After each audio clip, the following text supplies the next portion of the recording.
tarde. Essa é a aula número 197, do nosso curso de Filosofia Espírita e de Interpretação dos Evangelhos segundo o Espiritismo.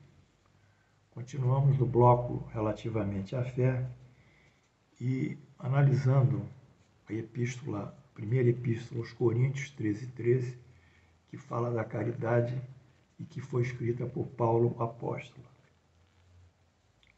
Essa epístola, para ser redigida, em sua substância, ela contrariou frontalmente a doutrina da fé, o sacramento da fé paulino, que propõe a fé como a manifestação religiosa mais elevada para se alcançar a Deus. Como nós vimos em Coríntios 1:13, a manifestação de uma religião, de uma seita, de um credo mais elevada será sempre a caridade. E com isso a caridade sobreleva a importância da fé como mecanismo e o recurso religioso de se alcançar a Deus. Essa contradição provocada na doutrina de Paulo, que entrou como se fosse uma cunha, separando dois lados e abrindo uma janela de concepção religiosa, melhor dizendo, e dela decorrente da atuação dos homens sobre a luz dessa concepção do comportamento dos homens, foi tão extraordinária que realmente, 1800 anos após, ela se vê reproduzida como a parte, eu diria, máxima maior do espiritismo, em que os espíritas sempre afirmam: fora da caridade não há salvação.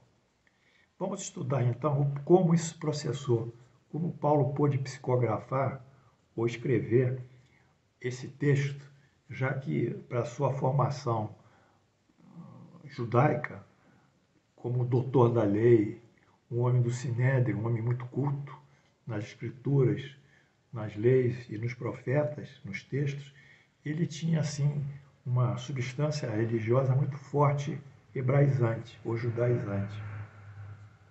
E como ele, dentro desse contexto todo, ele é conduzido pelos Espíritos para produzir uma obra, um texto que contraria a sua própria doutrina.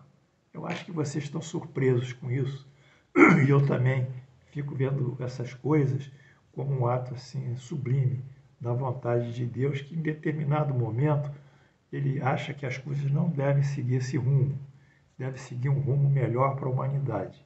E a partir disso, ele coloca alguém para intervir em nome dele, como foi o advento de Jesus, que ele nasceu como judeu no meio judaico, em que aquele clero judaico da sua época estava totalmente corrompido e a relação com Deus era feita por poder e por dinheiro.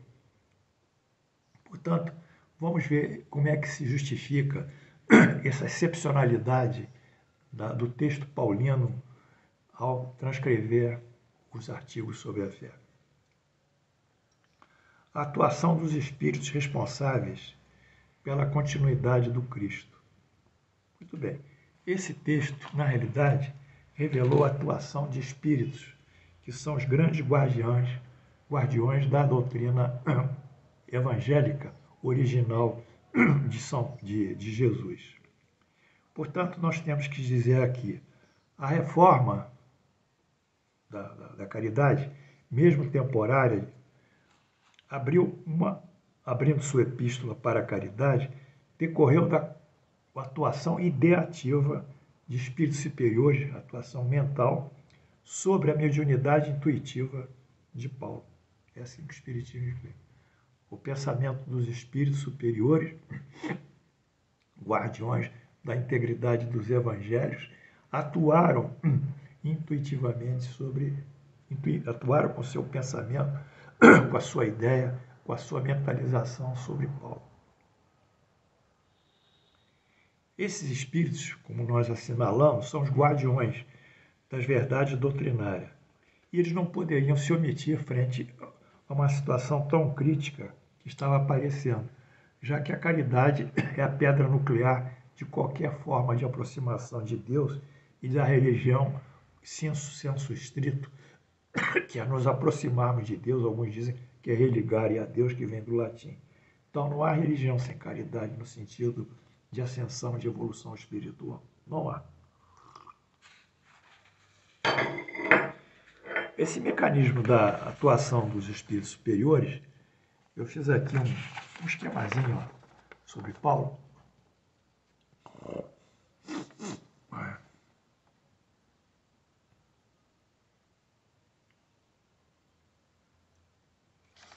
E que diz o seguinte: mecanismo de atuação dos espíritos superiores sobre Paulo. Os espíritos superiores são os guardiões. Eles mentalizam, produzem ideias, produzem pensamentos, na realidade são ideias, e entram pela mediunidade na ideia e no pensamento de Paulo.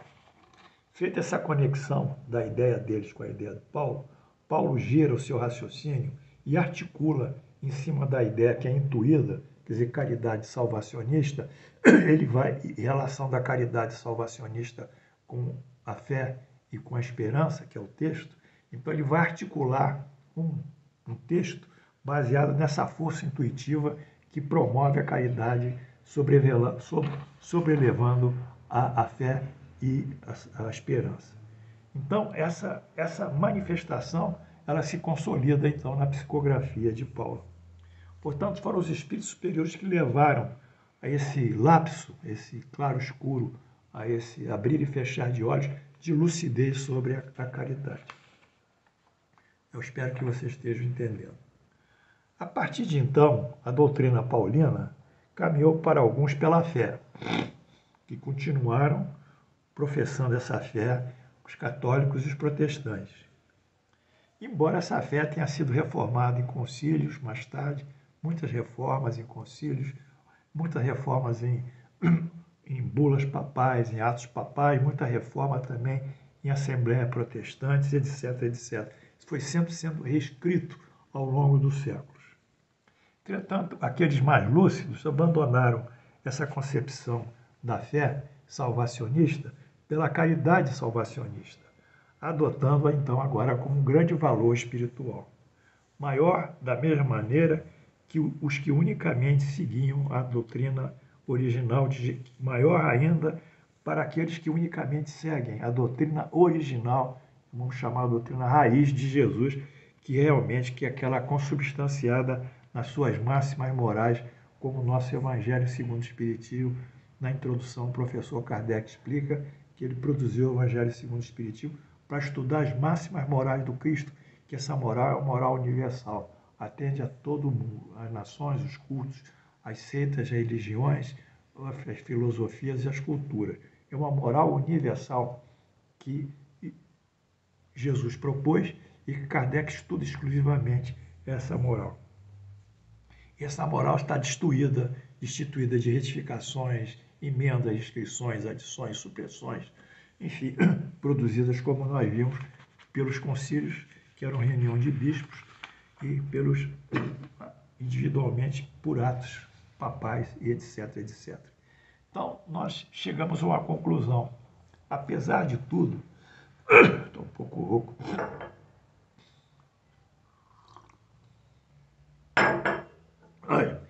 apesar de tudo, a luz de Deus se fez.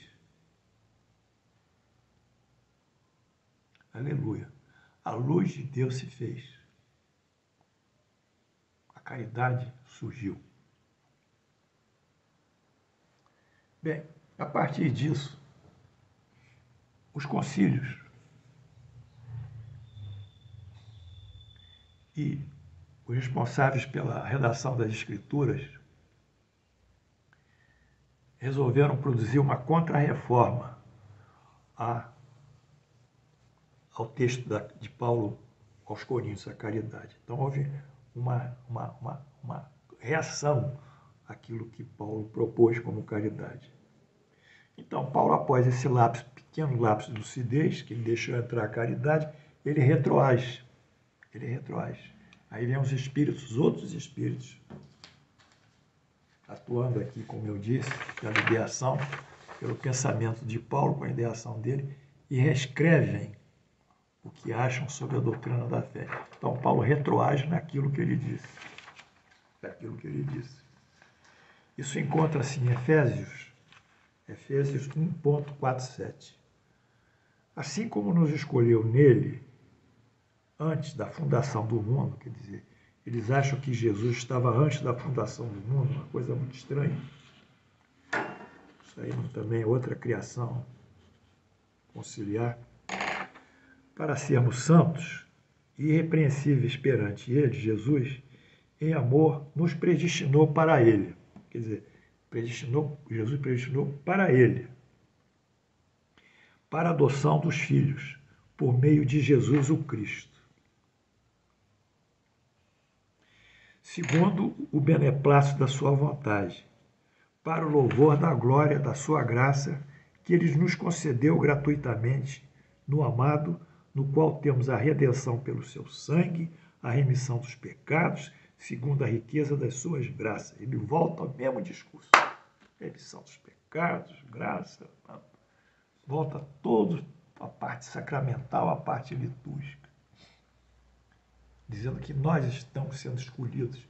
Nós seremos escolhidos pelas nossas ações, diz o Espiritismo. O Espiritismo diz que nós temos o livre-arbítrio. E de acordo com a forma que nós nos comportamos, é que nós aproximamos das leis divinas ou saímos dela, ou nos afastamos. Nós não somos seres passivos que somos escolhidos, como um vegetal que está ali no jardim, que eu tiro dessa terra aqui, desse canteiro, eu vou e coloco aqui no outro canteiro e replanto ele. Não existe isso. Deus nos criou com livre-arbítrio. É a parte mais nobre. Quando nós fomos criados como espíritos, nós fomos criados com livre-arbítrio e o senso moral. Isso eu falei recentemente, eu falei numa aula que eu dei lá no Frei Luiz. Livre-arbítrio e senso moral, isso está na Revista Espírita de 1865, no mês de abril de 1865, Allan Kardec diz. Então nós temos o que é mais importante em nós, é a capacidade de decidir o nosso destino pelo nosso arbítrio. E temos o senso moral para separar o bem do mal. Nós não somos seres passivos a ser escolhidos. Não existe isso. Nem que nos curvemos para receber a graça, ou um dom, ou um sacrifício. Pelo contrário, a nossa luta é uma luta constante para buscar a perfeição contra as nossas imperfeições. E Paulo toma ainda mais o discurso. Efésios 2.8. Porque pela graça sois salvos, mediante a fé. Voltou, a fé voltou. A igreja e os protestantes suprimiram a palavra caridade dos textos paulinos e dos textos bíblicos, substituindo-a pelo termo amor. Essa foi outra manobra. Como a caridade surgiu, ela não podia aparecer na Bíblia, no Novo Evangelho, Novo Testamento. Tinha que tirá-la. Ela era perigosa porque ela conflitava com a fé. Foi retirada. A doutrina paulina, em sua extensão, que é a Eucaristia, devem ser preservadas pela Igreja. A palavra caridade é suprimida dos evangelhos, daí a epístola de Paulo 1 Coríntios e dos demais epístolas, inclusive de Tiago, Pedro, João e Judas, terem sido suprimida a palavra caridade e colocada a palavra amor, substituindo pelo termo amor de efeito diferente da caridade. O amor, o que é? É um sentimento muito elevado, mais elevado. Porém, se desdobra para o próximo. Se desdobrar para o próximo, permanece no reino da subjetividade. Eu amo fulano, mas esse é um sentimento que eu tenho dele. Eu posso amar o fulano a Beltrano, o fulano está a 1000 quilômetros de distância, eu continuo amando ele.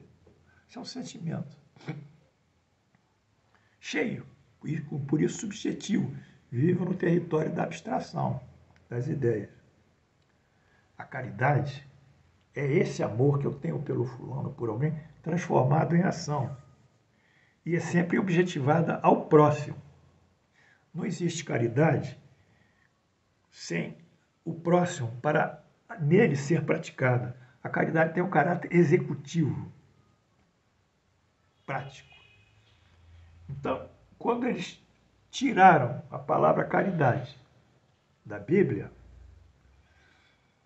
eles substituíram por amor, eles produziram essa grande modificação nos que seguem esses textos sem a capacidade de criticar e de entender a verdade. Vocês têm aí alguns espíritas que gravaram vídeos, tem um de um amigo meu, que eu não quero dizer o nome, que ele recita Coríntios 13 e diz ali que é o amor. Esse não é o espírita, ele não estudou bem o espiritismo, né? É até uma pessoa muito boa, muito correta. Então, muitas pessoas falam que entre o amor, a fé e a esperança, o que sobreleva é o amor, mas não é isso. É entre a caridade, a fé e a esperança. Portanto, a aula de hoje, ela consigna e registra e consolida a palavra caridade dentro do processo religioso e dentro da busca de perfeição, que é o finalismo da nossa encarnação.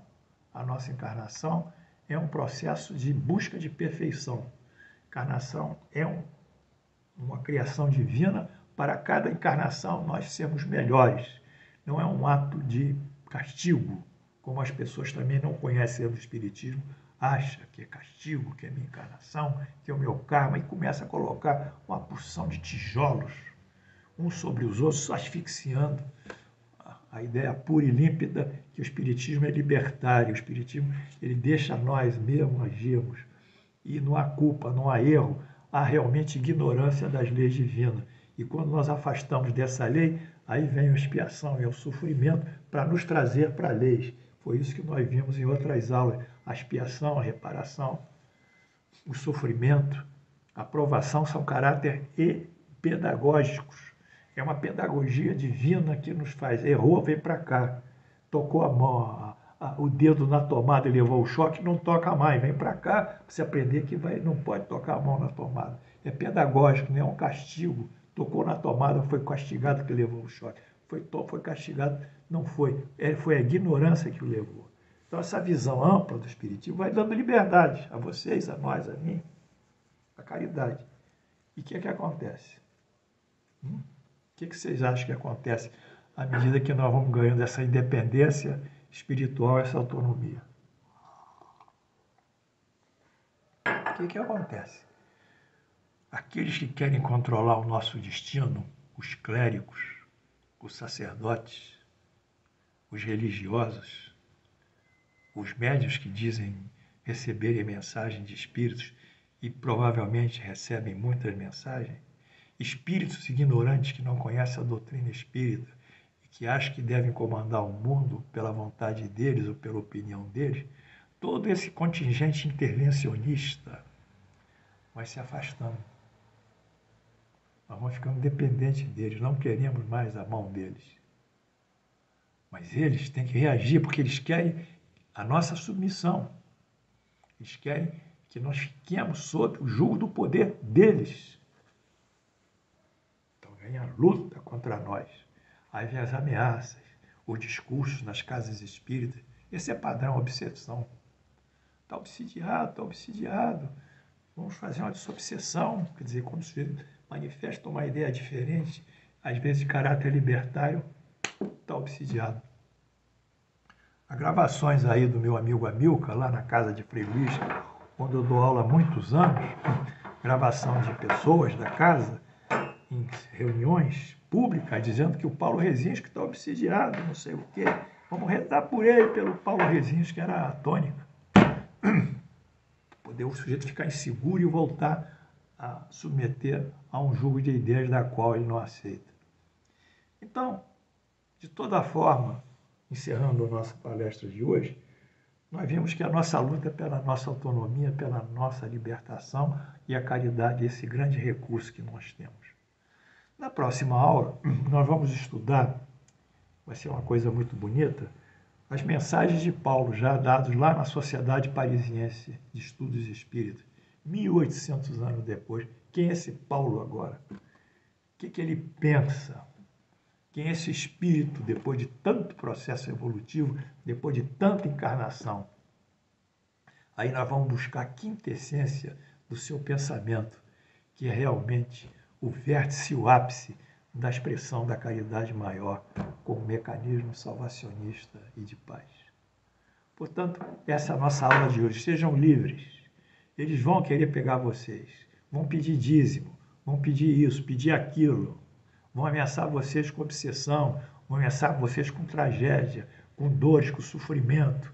Vocês vão se sentir inseguros porque, fugindo do jugo deles, na superstição de vocês, no misticismo, vocês acham que vai acontecer alguma coisa ruim.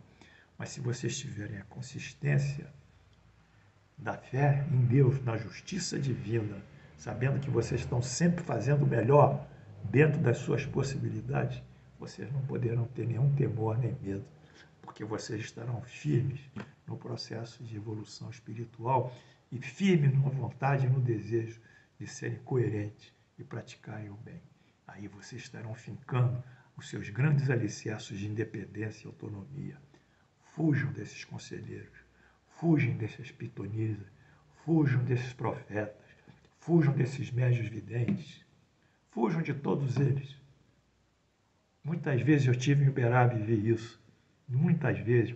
Em Uberaba, para fazer essas leituras que vocês veem na mídia aí, desses médios que estão lá lendo, sobre fulano, beltrano, então o público fica todo lá sentado no salão e o médico faz a leitura e chama o fulano, Paulo, seu pai está aqui, sua mãe está aqui, seu pai Jorge, sua mãe Anita, e começa a nominar e dar identificações absolutamente certas do fulano que está ali sentado numa cadeirinha sofrendo.